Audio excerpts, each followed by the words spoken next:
Lorsque deux personnes s'attirent de façon intense et presque inexplicable, il y a souvent derrière cette énergie l'action silencieuse de ce que Jung appelait l'ombre.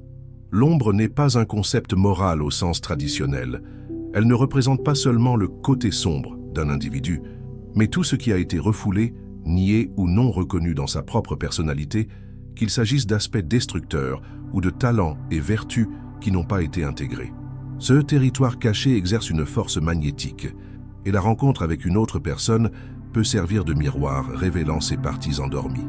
Au début d'une connexion profonde, l'attirance peut s'accompagner d'un sentiment de complétude, comme si l'autre possédait quelque chose qui nous manquait.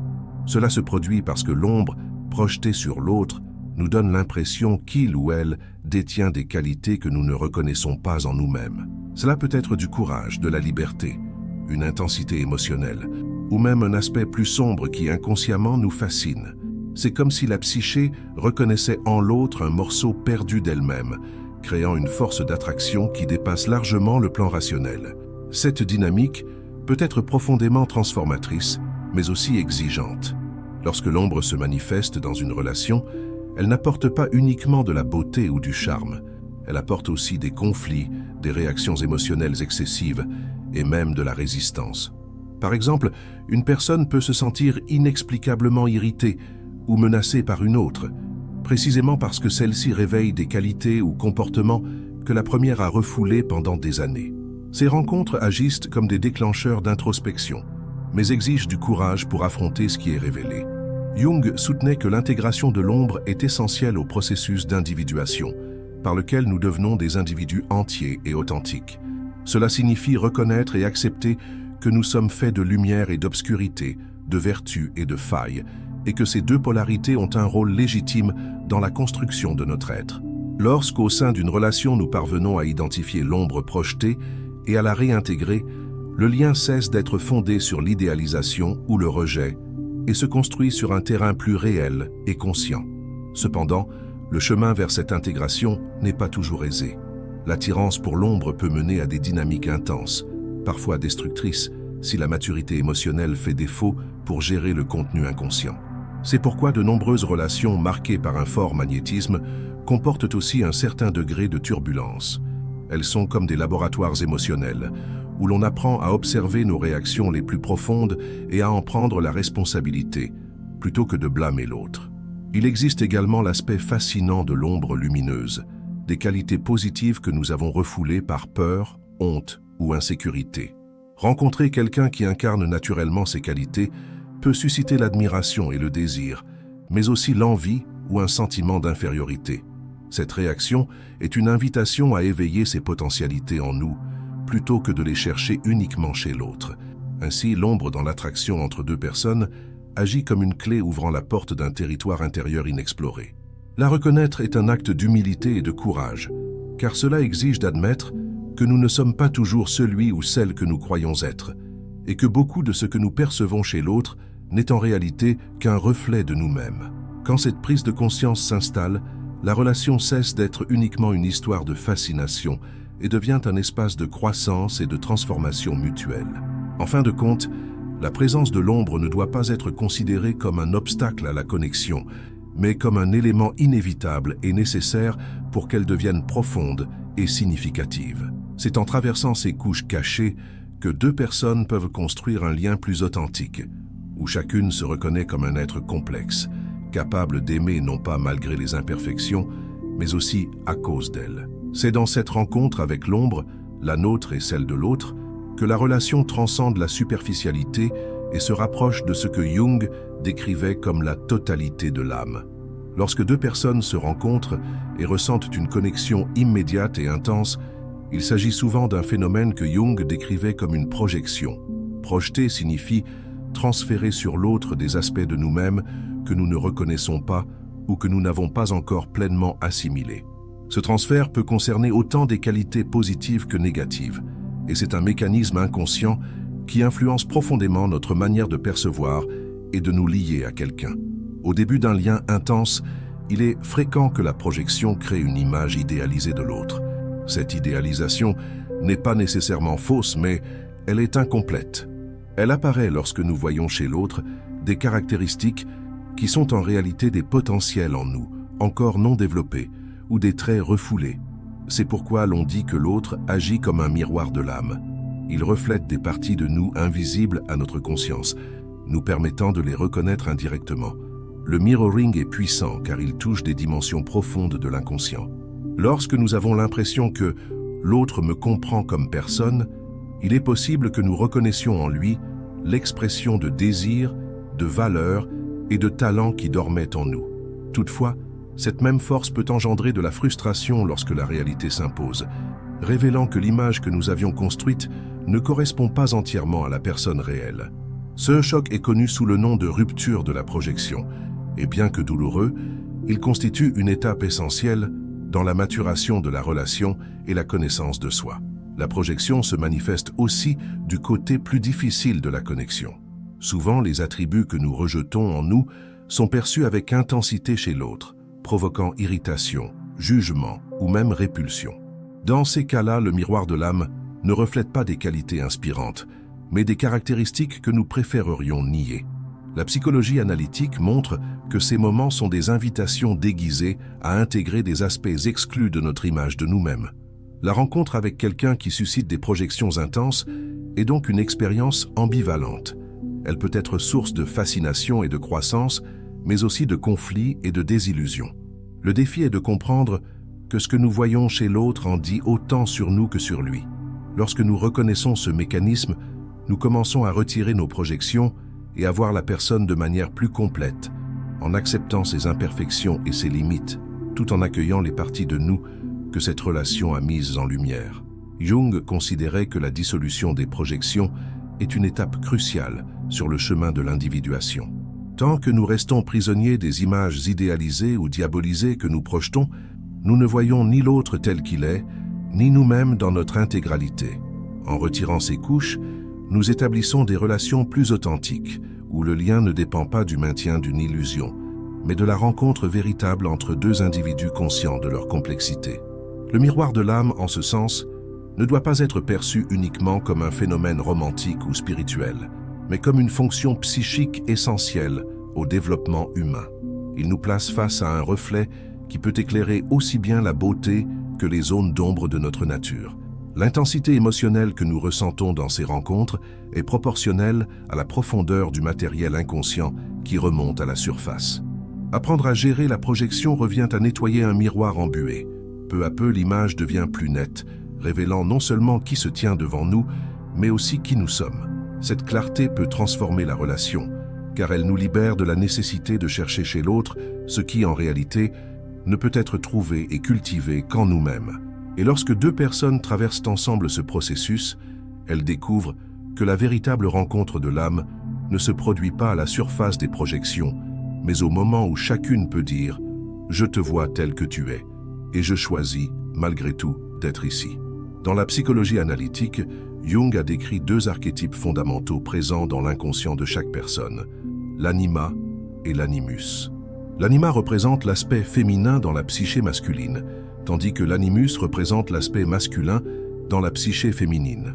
Ces archétypes ne se réfèrent pas au genre biologique, mais à des principes énergétiques et symboliques qui vivent en chacun de nous, indépendamment du sexe ou de l'identité de genre. Ils influencent profondément notre manière de percevoir, de ressentir et de nous relier aux autres, en particulier dans les rencontres qui semblent chargées de sens. Lorsque deux personnes se rencontrent et ressentent une connexion intense, il arrive souvent que l'attraction soit liée à l'éveil de l'anima ou de l'animus. Cela se produit parce que l'autre incarne, d'une certaine manière, des caractéristiques qui correspondent à l'image intérieure que nous portons de ces archétypes. Pour un homme, par exemple, l'anima peut se manifester sous forme de sensibilité, d'intuition, d'empathie ou de spiritualité, et il pourra percevoir ces qualités avec intensité chez une femme ou chez un partenaire qui représente cette énergie féminine intérieure. Pour une femme, l'animus peut apparaître comme de la détermination, de la clarté d'intention, de la rationalité ou une force protectrice, et ces traits pourront être perçus et valorisés chez l'autre. Cette projection de l'anima ou de l'animus sur un partenaire potentiel peut créer un lien presque magnétique, car nous avons le sentiment d'avoir trouvé quelque chose qui complète une part de nous-mêmes. Cependant, comme pour toute projection, L'idéalisation est inévitable au début. La personne réelle est bien sûr un être humain complexe, mais à nos yeux, elle porte l'aura d'un symbole, ce qui amplifie l'intensité émotionnelle de la rencontre. Ce phénomène n'est pas seulement romantique, il est aussi transformateur. En entrant en contact avec l'anima ou l'animus à travers l'autre, nous sommes appelés à intégrer ces qualités en nous-mêmes. Cela signifie qu'un homme qui se relie profondément à l'anima pourra développer davantage de sensibilité et d'ouverture émotionnelle, tandis qu'une femme en contact avec l'animus pourra renforcer sa confiance et son assertivité. Ainsi, la relation agit comme un catalyseur de croissance intérieure, aidant chacun à devenir plus complet et équilibré. Cependant, des défis existent. Si nous restons inconscients de cette projection, nous risquons de dépendre de l'autre pour accéder à ses qualités. Cela peut engendrer des frustrations lorsque le partenaire ne correspond pas aux attentes symboliques que nous lui avons attribuées. Jung avertissait que la véritable intégration de l'anima et de l'animus ne se produit que lorsque nous reconnaissons que ces énergies résident en nous et non uniquement dans l'autre. Sans cette prise de conscience, nous pouvons entrer dans des cycles d'enchantement et de désillusion, passant d'une relation à l'autre à la recherche d'une image idéalisée qui ne sera jamais totalement satisfaite à l'extérieur. De plus, l'influence de ces archétypes peut se manifester non seulement dans les relations amoureuses, mais aussi dans les amitiés, les partenariats créatifs ou les rencontres éphémères qui laissent une empreinte durable. Une personne peut éveiller en nous une inspiration créatrice intense, ouvrir des perspectives inédites ou nous inciter à affronter de vieilles peurs. Ces expériences, même brèves, ont le pouvoir de transformer profondément notre trajectoire. Lorsque nous parvenons à reconnaître et à accueillir l'anima et l'animus comme des parties légitimes et nécessaires de notre psyché, les rencontres marquantes cessent d'être seulement des sources de fascination pour devenir des occasions d'individuation. L'autre n'est plus perçu comme la moitié qui nous manque, mais comme un compagnon de route qui nous aide à accéder à des dimensions intérieures déjà présentes, mais endormies. En définitive, comprendre l'influence de l'anima et de l'animus dans les rencontres significatives nous libère du mythe de la complétude externe et nous invite à chercher la plénitude en nous-mêmes. Lorsque cette intégration a lieu, nous choisissons nos relations non pas dans l'illusion que l'autre nous apportera ce que nous n'avons pas, mais dans la conscience que, ensemble, nous pouvons partager et enrichir les richesses intérieures que chacun cultive déjà. C'est dans cet espace d'équilibre entre le masculin et le féminin intérieur que l'amour, l'amitié ou tout lien profond peut s'épanouir de manière plus authentique et durable. Dans la vision de Carl Jung, l'individuation est le processus par lequel nous devenons pleinement nous-mêmes, en intégrant toutes les parties de la psyché, conscientes comme inconscientes, dans un tout harmonieux. C'est un voyage qui dure toute la vie et qui demande du courage pour se tourner vers l'intérieur, reconnaître nos ombres, éveiller nos potentiels cachés et équilibrer nos opposés internes. Bien qu'il s'agisse d'une trajectoire personnelle, certaines rencontres humaines agissent comme de véritables accélérateurs de ce processus, nous poussant à grandir de manière que nous n'aurions peut-être jamais osé entreprendre seuls. Lorsque deux personnes se rencontrent de façon marquante, la relation peut servir de miroir, révélant à la fois nos lumières et nos ombres. Ce reflet n'est pas toujours confortable. Il met souvent en évidence des contradictions internes, des blessures non cicatrisées et des désirs enfouis. Mais c'est précisément dans cet inconfort que réside le potentiel transformateur du lien. L'autre, par ses attitudes, ses paroles et même ses silences, peut activer des couches profondes de notre psyché, nous obligeant à reconsidérer qui nous sommes et ce que nous voulons réellement de la vie. La rencontre comme catalyseur d'individuation ne se limite pas aux relations amoureuses. Elle peut survenir avec un ami, un mentor, un collègue ou même un inconnu dont la présence provoque un changement intérieur durable.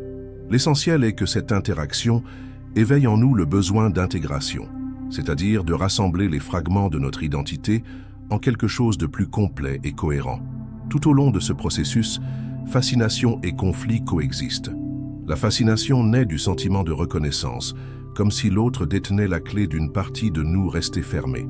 Le conflit survient lorsque cette même rencontre nous oblige à affronter des aspects que nous évitions, par peur, honte ou orgueil. Les deux sont nécessaires. L'enchantement ouvre la porte au rapprochement et la friction nous pousse au-delà de notre zone de confort, là où se produit la véritable transformation. Dans ce contexte, les concepts jungiens d'ombre, de projection, d'anima et d'animus s'entrelacent. La rencontre significative active souvent la projection, nous amenant à percevoir chez l'autre ce que nous admirons, autant que ce que nous rejetons en nous-mêmes. Elle éveille aussi l'ombre, faisant remonter à la surface des parties qui doivent être reconnues et acceptées. Et en accédant aux énergies symboliques du féminin et du masculin intérieur, nous apprenons à nous relier avec plus d'équilibre et de conscience. Le rôle de cette rencontre comme catalyseur est double. Elle nous enseigne sur nous-mêmes et nous offre la possibilité de choisir la prochaine étape du chemin. Nous pouvons résister en rejetant sur l'autre la responsabilité de nos émotions et de nos conflits, ou accepter l'invitation implicite à grandir en intégrant ce qui a été révélé. Ce choix est déterminant pour le rythme et la profondeur de l'individuation. Souvent, après une rencontre transformatrice, nous réalisons que quelque chose dans notre vie ne nous convient plus. Cela peut signifier un changement d'attitude, la rupture avec de vieux schémas, la redéfinition des priorités ou même une nouvelle orientation de vie. Il ne s'agit pas d'imiter l'autre ou de vivre pour répondre à ses attentes, mais d'utiliser l'énergie réveillée par la connexion comme moteur de notre propre évolution. Au final, la rencontre catalyseur n'est pas forcément celle qui dure éternellement sur le plan physique, mais celle qui demeure vivante sur le plan intérieur. Même si les circonstances changent, l'empreinte laissée continue d'influencer nos choix et notre vision du monde. C'est comme si la présence de cette personne devenait partie intégrante de notre histoire psychique, un symbole vivant d'un moment où nous avons été appelés à devenir plus authentiques. Ainsi, reconnaître une rencontre comme catalyseur de l'individuation revient à honorer sa valeur non seulement pour ce qu'elle a apporté de joie ou de douleur, mais pour la conscience qu'elle a éveillée.